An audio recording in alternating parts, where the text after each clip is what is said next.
Hey everyone, welcome back to the channel. Hope everyone's doing excellent today. The saying, health is wealth, is very important. I live by that still to this day. Um, After I was laid off, I wasn't able to gain access to my gym anymore because my gym was paid and subsidized by my health insurance. So right now, every morning I would take a little quickly 15-30 minutes to kind of get my heart rate up, get my blood pumping, muscles pumped, to make sure that I'm in shape and making sure that I'm healthy and trying to eat right as well. So right now we're out here in front of this 5 bedroom, three bath house that I'm looking at. Is 2,500 square feet. It's a deal that I'm looking at, and hopefully I can close on it fairly soon. But we'll see. We'll see. I'm still getting some concessions from the builder. It's a brand new build, so we'll see how that deal goes. But I really wanted to talk about how do you prepare for a video interview. Now, I'm not talking about having a video conference interview, but a pre-recorded interview that's done for retail. Because when I was 6 months unemployed at that mark, it was the end of the year. There was a hiring freeze during that time for a lot of major companies. So what I was looking to do was to, make some quick money to support my family at that time. And so they were hiring at all types of retail locations. So I went on an interview for Target. And it was the first time that I had a video interview that I had to submit for review. So that was new to me, and I just didn't know how to approach it. But I'll give you my kind of feedback and give you some advice on how to approach it for you guys who are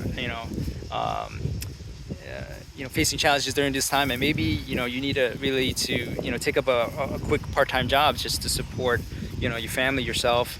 Make sure you have your resume next to you. You might not have to use it because personally I didn't refer to it as much, but there might come a moment during the interview where you might have to quickly reference some points from your resume. Also keep a notepad so you can jot down notes to make sure that you're concise with your answers and making sure that you're straight to the point.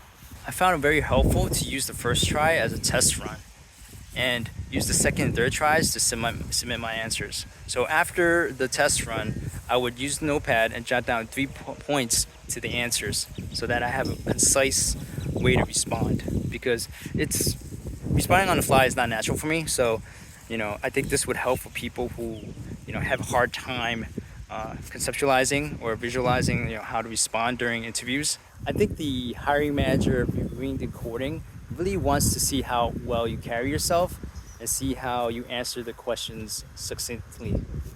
Understanding the question, getting straight to the point is very important. I think a lot of people, they don't have a lot of time. As a hiring manager myself in my previous role, I really wanted the person that I was interviewing just to really answer the question, get straight to the point, not really tell a long-winded story. But sometimes you do have to be good at storytelling, and you have to sell yourself through storytelling.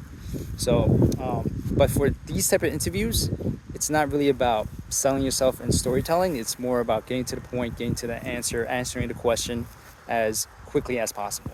The platform that I was using for applying at Target was called HireVue.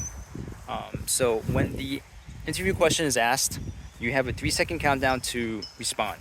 Definitely make sure to be aware of what time is allotted to you to be concise in your answers and straight to the point. So it was more than enough time for me to give a reply to the interview question. Most of my answers came within under a minute. This is a very, very tough time for a lot of people, but keep at it. I don't think that it's shameful to definitely work jobs that help and provide your family. As during this time, it was a very humbling experience, knowing that I've been out of work for 6 months. I'm still unemployed, but at that moment I was unemployed for 6 months, and the job market was really rough, especially at the end of the year. And I had to make ends meet, so I had to make sure that my family was taken care of, and there's no shame in that. And I hope that this helps people. If there's any questions, feel free to jot it down in the comments below, or don't forget to hit the like button and subscribe. I'll talk to you next time.